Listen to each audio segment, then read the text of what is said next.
இருக்கு. இதெல்லாம் பணக்காரவங்க சாப்பிட்றது. எவ்வளவு இது? 70 ரூபா. 70 ரூபாய்க்கு பணக்காரங்க மட்டும் தான் சாப்பிடுவாங்க. நம்மள மாதிரி மிடில் கிளாஸ் சாப்பிட மாட்டாங்க. நிஷா வந்து நேற்று நாங்கள் பட்டுக்கட்டை போயிருந்தோம் இல்லையா, அப்போ வந்து தரணி ஸ்ட்ராபெரி கேட்டான். நிஷா வந்து ஃபர்ஸ்ட் தடவை ஸ்ட்ராபெரி ட்ரை பண்ணி பார்க்க போகிறேன். ஃபர்ஸ்ட் தடவை தானே சாப்பிட்றேன், இல்லை சாப்பிட்ருக்கியா? ஆமாம், ஃபர்ஸ்ட் தடவை தான் சாப்பிட்றேன். இதுதான் வரைக்கும் ட்ரை பண்ணதில்லை. ஸ்ட்ராபெரினா இந்த உருண்டையா கேக்கு மேலே ஒன்று வைப்பாங்க தெரியுமா? அது செரி பழம். செரி பழமா அது?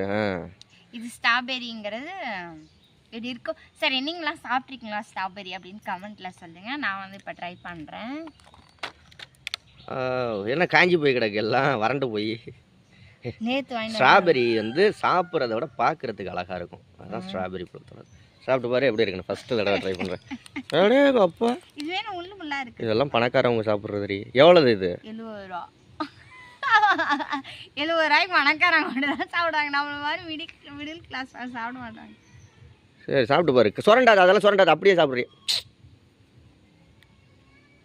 ஐயோ, புளியங்காய் மாதிரி புளிக்குது. புளியங்காய் மாதிரி இருக்கா? கழுதைக்கு தெரியுமா கற்பூர வாசனை? நீ எல்லாம் முன்ன தின்றுருந்தா இதெல்லாம் வெளிநாட்டுக்காரவங்க சாப்பிட்றது. நீ எப்படி இருக்கு? எப்படி தெரியுமா இருக்கு? ஒரு புளிப்பும் இனிப்பும் கலந்த மாதிரி. அடி அடி அடி அடி, சாப்பிடு. ஓகே ஃப்ரெண்ட்ஸ், நீங்களாம் சாப்பிட்றீங்களான்னு சொல்லுங்கள். Okay bye. நீ தின்னு பாய். நாய் இது மாதிரி போகுது. சரி, ஓகே பாய்.